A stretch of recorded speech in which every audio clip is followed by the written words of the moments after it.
Welcome to Deep Dive MH370, Episode 16, Debris. I'm Andy Tarnoff, the publisher and founder of On Milwaukee, and I'm joined by Jeff Wise, aviation expert, journalist, MH370, bon vivant. I just made that one up. Happy New Year, Jeff. Good. I like that. That's my new handle. Bon vivant. I'm a bon vivant. Especially on New Year's Eve, which is we're recording this on New Year's Eve, the last day of 2023. It's going to air during 2024, the year of the decade anniversary. Can you believe that you spent the last decade of your life on this mystery? No, and my wife can't believe she spent the last decade of her life with the entire time about MH370.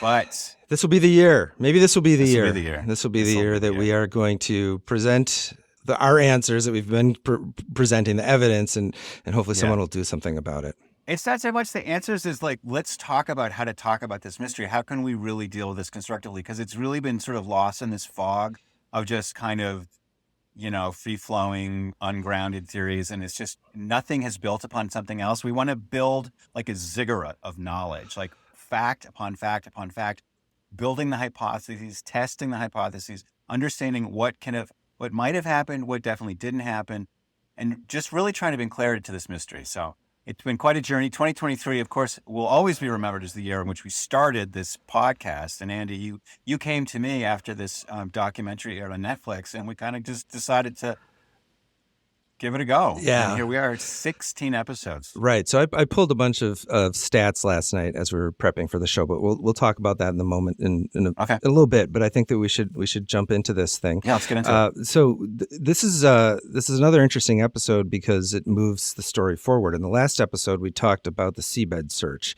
which, as we know, resulted in nothing.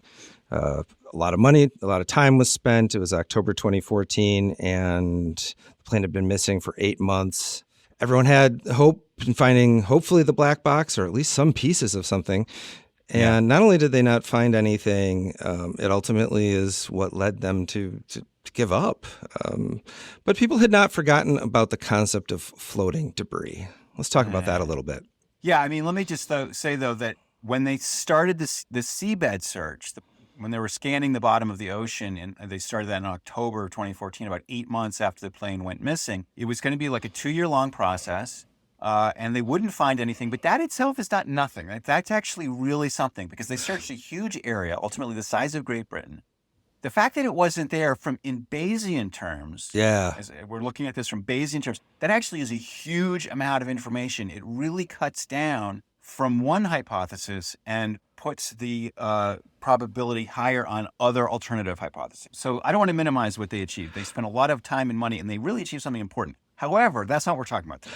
You're right. As you say, we're going to talk about floating debris. Okay, but no, you make a good point that finding nothing doesn't mean that it was specifically a failure. It just means that hypothesis didn't come to pass because it wasn't there, or at least it wasn't available to all the technology and all the people who found it. So, where do you go from there? It proved yet again that assumptions can be wrong. And so the assumption that they had it all in hand was wrong. So to get back to our story, so it's been 8 months. It's now October. It's the southern summer is starting. The warm weather is starting. Good search weather.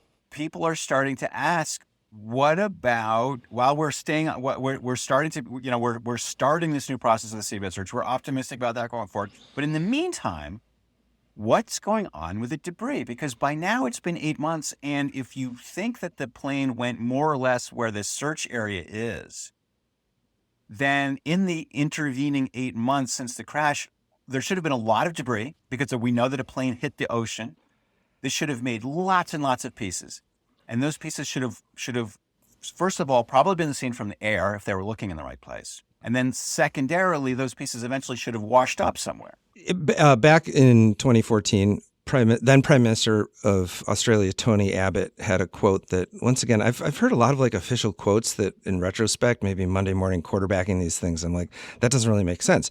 He said, I am now required to say to you that it is highly unlikely at this stage that we will find any aircraft debris on the ocean surface. By this stage, 52 days into the search, most material would have become waterlogged and sunk. Well, that doesn't make sense Right. to me because not Because well, I mean, some of this stuff is like kind of waterproof. I mean, I'm not a seat cushion manufacturer, but I don't think that those kind of things get waterlogged and sink, and nor do pieces of metal debris, right? I mean, this is not exactly how this works, and you know about this from the Air France flight, right? right, yeah, we've got a great graphic of the stuff that they found floating when they did aerial searches for Air France 447, that case back in 2009 that we keep referring to. This also was a plane that went down in the middle of the ocean, in this case, the Atlantic. It was very far from land, but they were able to fly out and spot this stuff and collect it. So by analogy with that crash, there should have been a lot of pieces. And yeah, no, I mean, when people talk about, there's a lot of attention these days to, floating plastic debris and the Great Pacific Yeah. garbage patch. I mean, Yeah. the whole idea is that like this stuff never sinks. It never Right. goes away. So that seems a little contradictory, actually. But you're right. We keep getting these statements from Australian politicians that are, suit the message that they want to get across, which in this case is we don't want to look anymore. Not that it's not there anymore, but we just don't want to look anymore. I'm sure pieces of luggage might sink to the bottom, or engines, stuff like that. But certainly there are enough plastic and metal pieces and rubber pieces that would float. I saw. So we got a quote here from Emirates Airline CEO Tim Clark. I thought this was interesting. And he was expressing frustration from the ATSB analysis of the plane. He said, "Our experience tells us that in water incidents where the aircraft has gone down, there is always something." Right. I mean, yeah. I mean, when this happened back in October of 2014, I was wondering about this, and I was starting to look at historical analogs and to try to understand, well, should we expect to find this or not? And in every single case, including some like previously back in history, there was a Boeing 377 Stratocruiser, which is not an aircraft type I was familiar with. no. But it's like kind of an old school 4-engine prop plane from 1957, and it disappeared between San Francisco and Hawaii. And even there, this is, pre-satellite age, locator beacons and everything. But they sound Navy ships and they found pieces. So there should be floating pieces. And not only should there be floating pieces, but I think maybe a lot of people think that the remoteness of this flight is an impediment in finding that. But back in 1957, when that Stratocaster, the Clipper Romance of the Skies, which is an excellent name for a plane, do they still name individual airline like planes? I can't give you a definitive answer, but I feel like sometimes when I get on a plane, you look to like the lettering on the side, and they do have a name, like the city of Memphis or something. Yeah, I've seen that. But I don't know if it's like standard practice. I'm going to look into that. I don't At any rate. But they definitely used to have better names back in the day when it was like the Clipper, the Clippers of the Sky and all that. So back in 1957, they literally used an aircraft carrier, and they found found the floating debris, and that was like 1,000 miles from the nearest land. And that was like 1957 technology. Right. Whereas this general seabed search for MH370 was like 1,500 miles southwest of Perth, Australia. So, yeah, it's farther, but we're talking about 21st century technology. Yeah.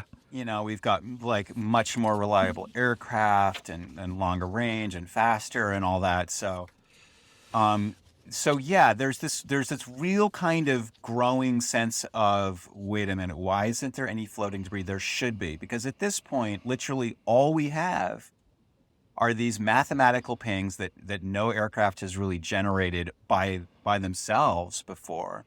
And we've got this mathematical method that these scientists have cooked up that like only a handful of people in the world seem to really understand how this works. And so there's the entire mystery is hanging on a very thin thread without any kind of data that supports it. Right. There's a term that I'm drawing a blank on. I'm sorry. I don't know what that term is, but I do know that supporting evidence. But I do know I'm looking at this map, which I'm going to put up on the screen, which is the search area, or the surface search area coverage up until April 28th, 2014. So you can see that there's a part to the south and a part to the north. they searched the southern part first because they were using that Inmarsat data, and then they realized that the BTO data implied that, well, I mean, they assumed that the BTO data implied what we all thought, which was the plane was flying straight and fast, and that's where it would be. But then they got the BFO data, right? Right. Okay. Right. So what happened was when they first got the Inmarsat data, they could only really make sense of the BTO data. And they were like, okay, well, and we talked about this at length in previous episodes, but if you look at the ping ring data, it and if you assume that the plane was flying straight and fast, it tells you right away where it went. And so that's where they started to look. Boom, right away. And Andy, there's kind of this phenomenon, I'm sure as a journalist you've encountered this before. Sometimes like when you don't know anything except like the most basic facts of a story, you like assume that like, oh, well, I guess Santa Claus isn't real. You reach an obvious conclusion. And then the more you learn about it, the more you're like, oh, wait a minute. Maybe maybe it's complicated. Maybe there's these other things I should. And then you kind of get less and less certain the more you know. And then when you know a lot and it all comes together, it goes back to being simple again. That's some sort of bell curve or something, a reverse bell curve. There is kind of I feel like there's probably a meme about this or something. If there isn't, we're going to start one. Meme. Yeah, that's how we're going to make this thing viral, We'll put Jeff. it on screen if we can find it. But all right, I'm going to make it myself. Go on. Okay, so then they found about the BFO data. So when they hadn't had time to really think about it, they reached the conclusion that it probably went straight and fast. And then they got the BFO data, which was really complicated and hard to understand. And they started to think, well, maybe we should try to look at paths that follow the ping that lie on the ping arc, but also fit the BFO data. And if you do that, you wind up looking at courses that go much further north. And so they skipped from deep south to much further north, and they missed this whole intermediate part. And then they had more time to think about it. They finally really understood the BFO data in depth, and they realized that approach, which, by the way, is helped define the area where they did that acoustic pinger search we talked about. Yeah. They were like, forget it. That's wrong. All of that is wrong. Do you think it would be a good idea to, since we're on episode 16, to just give our listeners and viewers like a super fast, like 140 character recap of what BFO data is, because it's so significant and maybe not everybody remembers this to the extent that we do. So there's two kinds of Inmarsat data. The BTO data, which is the time that takes the signal to go between the satellite and the plane. And that time tells you how far the plane was from the satellite. And when you map all those out, it makes these series of arcs. And from the arcs, you can drive the path that the plane took. But the complication is it actually gives you two paths, one of which is kind of a symmetrical mirror of the other. One goes north, one goes south. And so the second part of the Inmarsat data is the BFO, or burst frequency offset data. And that has to do with the relative motion of the satellite and the plane. It's very complicated, but I think we explained it in the frequency episode. For sure. And you should go back and refer to that. But just as we say these phrases, I want to make sure people know what they mean. For sure. Definitely. So next topic is is flotsam, which is a word that you hear like used in slang, but it really is a real word. Not to be confused with jetsam. Which is also a real word. Yes, I looked them both up to make sure I knew the difference. Flotsam and jetsam? I do now. Flotsam is pieces of debris from, I think it was typically a ship, but it could also be a plane. And jetsam is like stuff that you would throw over on purpose to lighten your load or to drop fuel or something like that. People just, I actually did have to look that up because I wanted to make sure that I was using it correctly. It's a great thing at like dinner parties to like explain this kind of thing to people. They're always grateful. Are they? No, they're not. At your Boxing Day party, did you talk about flotsam and jetsam? I said, excuse me, ding, ding, ding, ding, ding. Yeah. I hit the glass with my spoon. I said, I'm now going to give you a brief discourse on the difference between flotsam and jetsam. No, I could actually see that happening, but that's why I love this podcast. Give me a couple glasses of wine in, maybe. Hey, it's New Year's Eve. Okay, so wait, no debris had been spotted at all. I mean, there was actually. I mean, people thought they found debris, but it was debunked. I mean, in the early days of this thing, they found oil slicks and they found blobs of things, but it turned out to not be plane stuff. Throughout this mystery, there have always been claims. people making claims. I saw this thing. I found this thing. Somebody told me this thing. And one of the real challenges of MH370 has been separating the wheat from the chaff and trying to understand, like, what is a credible thing and what is not a credible thing. Some of these things that people said, oh, I found this piece of something. Well, guess what? It was. But you have to discriminate what's real and what's not. And that's the challenge. So at this point, logical people, I mean, all of us thought that some of the flotsam was going to wash up on a beach. I mean, that I don't know. A lot of people were thinking this. And there are a lot of beaches where it could have washed up, but the question is, where would it wash up? We had this pretty well-constrained, I would say, not small, but well-constrained area where we thought that the plane went. And so at the time, various people who were interested in this, I was one of them, started to think, okay, well, where would it go? If it fell somewhere in this general area, where would it go? Where should we look? And at the time, I wrote a blog post about this, and I used a simple online tool where you can click on any part of the ocean, and it'll run this very simple model, and it'll show the particles. Yeah. Like spreading out. And I think we should maybe talk a little bit about floating and drift. It's called drift modeling. I think we should. I'm going to pause for just a second here while we do something called an interstitial, and it'll be really fast, I promise. Okay. I want to mention a couple things. Now, first of all, as we are in episode 16 of this is not a nonprofit project. This is something that we're doing in not only just to save the world and to find the plane, but I mean, it's also a business model. So I should point out that this podcast is available for sponsorship.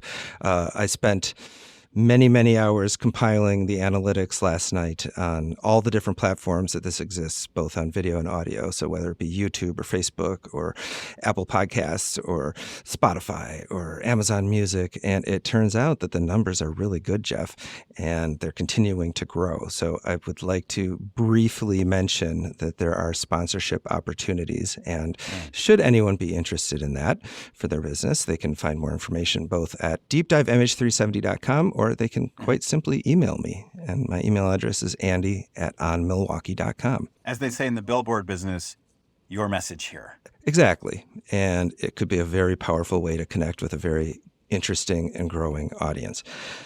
All right, got that out of the way. I also have to do the very brief like and subscribe thing, and that is only because we want to continue to grow our subscription numbers, because that lends us more credibility. So when you go on your UFO podcast or the UFO podcast, it's because you're not just an aviation journalist pro MH370 bon vivant. You also have this excellent platform. So shameless plug to please click that button. Definitely. And thanks and also, we love to interact with people. A lot of people have questions about MH370. So, you could, sometimes people email me, and I've started saying, please post it as a comment, either to deepdivemh370.com or to the YouTube page that we have, because it's great for people. If you have a question, other people probably have it too. So for sure. And the last part of this interstitial that I want to mention is, as we start the new year next week, our episode is going to be a little bit different. While it's still going to be a full-on episode, we're going to take a break from the chronology of this thing, and we're going to do more of an overarching, I'm not going to spoil it, but kind of a teaser recap. And that's because this is such a long podcast that if people jump in halfway through, it might be confusing to them. I mean, the way to watch this is to watch it from the beginning or listen to it from the beginning. So we only have so many hours in a day. So yes, there will be new content on next Thursday's episode. Is just going to be a little bit different than that. And I think it's going to be And then we'll get back cool to our chronology after that. Okay. All right. Okay. And that concludes the interstitial. Let's talk about... Thank you, interstitial. Let's talk about drift modeling and currents and things. I'm looking at this map of the predominant currents in the Indian Ocean, and it actually kind of makes sense to the layman that I am. Yeah, so there are currents in the ocean, and these are sort of broad tendencies of the way that water moves. The most famous current, at least as somebody on the east coast of the United States, is the Gulf Stream, which goes up from the Caribbean up towards Northern Europe, and it makes like England and Scandinavia like much warmer than it otherwise would be, because you've got this like large scale movement of water. And you can see that in that chart that we were looking at, Andy. But I think it's important for people to understand that it's not nearly as deterministic as that picture makes it seem. A sort of way to think of it is like, imagine that you take a little like handful of like a pinch of pepper and like put it in your bathtub, right? It'll land in the bathtub in like a little patch, but then the pepper will kind of spread out kind of randomly in every direction. And that same thing will happen with, seat cushions from an airplane or rubber ducks that fell off a container ship. And so things do tend to move in a certain direction, but they also spread out while they're doing that. So just because a drift model says one thing doesn't mean that stuff can't drift in different places? Or are you saying that it's more It's not so deterministic, it's more probabilistic. Okay. So, and it kind of works backwards and forward in time in this sort of Bayesian way, where it's like, if you have a piece at location A, you can do a reverse, like the further back in time you go, the bigger the uncertainty as to where it came from. And conversely, as you project forward into time, the more possible areas this rubber duck could wind up. And we have some video as well that video viewers can see various computer models where people, they take like 1 million virtual particles and they run it through a sort of a model that is based oftentimes on a combination of actual drifter model. They have these devices that oceanographers throw in the ocean, and they sort of transmit their location by satellite. So you can actually see the actual current in action on this particular particle. And then if you do that thousands of times, which they do, you can kind of get a good idea of how probabilistically things move around. And things will go backwards and forwards and up and down. And like, it's very much a crazy walk, what they call a drunkard's walk in statistics. Really? You never heard drunkard's walk? Oh yeah. Well, I didn't think anything. Well, you're the science major and the international communication. It's a colorful little community. I like analogy. So as you can see, if you look at the video version of this podcast, you'll see that so there's this sort of general current trend in this part of the southern Indian Ocean that kind of goes counterclockwise. Yes. And so if you're in the bottom part of the search area, you're near 5 o'clock and you're going to be carried up towards 3. Which happens to be Australia. Which is kind of, and you'll also be carried sort of to the east. So you'll be carried sort of to the north and to the east. You'll sort of spread out and diffuse in that way. And you'll wind up on the Australian coast. If you're a little bit further north, you're more at like 3 o'clock, you're going to be carried north and then also to the west. And so you're going to wind up towards Madagascar and the kind of South African coast, that sort of area. And this totally makes sense if you just look at this video. And if you're not watching this podcast and you're listening to it, then you should definitely just visit deepdivemh370.com because we have the graphics there. Tell me about in October 1st, you interviewed a pioneering ocean current researcher named Curtis Ebensmeyer. This guy sounds very, very smart. He's a retired professor of oceanography at the University of Washington. You got to tell me about what he said to you. Well, he had spent his career kind of trying to understand currents in the way that we've been talking about. And so when I came to him and I said, listen, it's been at this point 8 months, and should we have seen things by now? And he drew a hand-drawn chart that he sent to me, which we have. Let's put that up right now also, because it's kind of cool.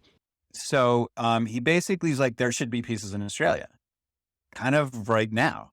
And now that was based on a more southerly endpoint, which is more consistent, again, with that initial, like the plane probably flew straight and fast.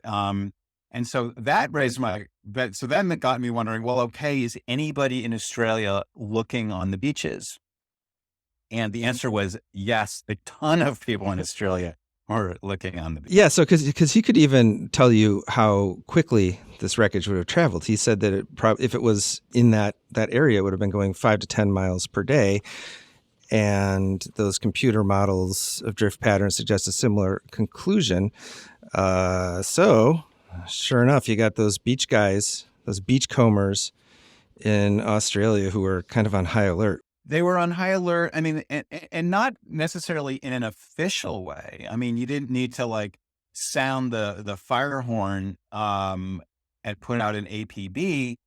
Everyone in the world was obsessed with MH370, throughout, I would say, 2014. And so every time a person in Australia went to the beach, especially in this, southwestern part of Australia near Perth, they were thinking, I might be the person that finds the first piece of debris of MH370. And they also had, organized beach cleanup days because they're good citizens and they want a clean beach. And so I talked to them and they said, yeah, we're definitely looking for it. So Ebensmeyer, he brought up an interesting statistic. He said that if we assume that the impact generated 1 million fragments, and if 0.1% of the fragments reached the coast, that's 1,000 objects, or 1 per mile of Australian coastline. But yeah, and again, to like look at previous analogies too, when Air France 447 went down, hundreds of pieces and bodies were found floating. And so, yeah, there should be a significant discovery. So you've got a lot of pieces potentially reaching shore, and you've got a lot of people looking for them. The Tanagora Blue Foundation is the group in the Western Australia Beach Cleanup Day, and they do that October 11th and 12th. And 1,500 volunteers combed 130 beaches up and down the western coast, collecting plastic, other debris, no flotsam, maybe some jetsam. Neither flotsam nor jetsam. But yeah, they were very, very well aware that they could be the ones who found it. And apparently, you also talked to that person. You talked to Renee Moritz. You talked to a lot of people, Jeff. Well, Andy, if I may, I mean, Please. This is my approach. It's like, because, there's been some frustration because there's certain investigators might be too generous of a term. Like there's people who have theories about this and they'll cook up a theory and they'll never check it out. And so I'm like, if you have a question and you're a journalist, then find somebody who will have an answer to that question. So that's why I talked to the drift modeler and why I talked to the lady running the search on the beach. And I've talked to a lot of other people since. They expected to find debris on the Australian coast. There was good reason to think that they would find debris. They certainly had enough people to find it, and they didn't find it. And in the years that have followed, it's now been a decade, and they've never, not a single piece of MH370 has ever been found on the Australian coast. They even had like a protocol on how to report it back to their group. So they had these 1,500 people who were, basically looking for garbage. I mean, picking up garbage, trying to make it a nice beach because Australians love a beach and they want to have a nice beach. But as a sort of secondary goal was, as you're picking up all this junk, if you come across something that looks like a piece of an airplane or a seat cushion or what have you, this is what you should do. So there was a whole protocol. It wasn't just like these things probably got lost because people didn't know what to do. Everyone was aware. Everyone had been given instructions. They were all like standing by. So now I'm just going to go out and say it. All right. We've got 30 minutes into this episode and they found nothing. By mid 2015, the search had reached this like limbo stage. The seabed search didn't find anything. The extensive search of Australian beaches didn't find anything. And the only reason to think that the plane had gone south was this set of Inmarsat data that had been generated as a result of an equipment reboot that nobody could explain. And I had already figured out and published and talked about on international TV the fact that there seemed to be a vulnerability in the airplane that would have allowed someone to fake this signal if they were highly motivated and highly sophisticated. So all of these things taken together, and by this point, by the way, the seabed search in which so many hopes had been pinned, they'd already, the original search area that they said they were 97% certain it was going to be in that area had already been found empty. And so they had just gone ahead and doubled it without any real analytical reason for doing so. And then on July 29th, 2015, this happened. A 2-meter long piece of wreckage found on a beach in Reunion Island. According to the Malaysian Prime Minister, it probably belongs to a Boeing 777. But for now, Malaysian, Australian and French authorities have not confirmed whether it's a piece of wing from flight MH370, although this latest discovery seems to be a good lead. It is a realistic possibility that wreckage from MH370, if it entered the Indian Ocean in the place where our current search operations are being undertaken, could have reached the Reunion Islands in the 16 months since the incident. According to a local newspaper, parts of a suitcase were also found near the piece of wreckage. A serial number can be read on the flaperon, and it's expected to confirm whether it belongs to Flight 370 that went missing in March last year, with 239 people on board. Obviously, this came as a huge shock, and it changed everything about the search for MH370.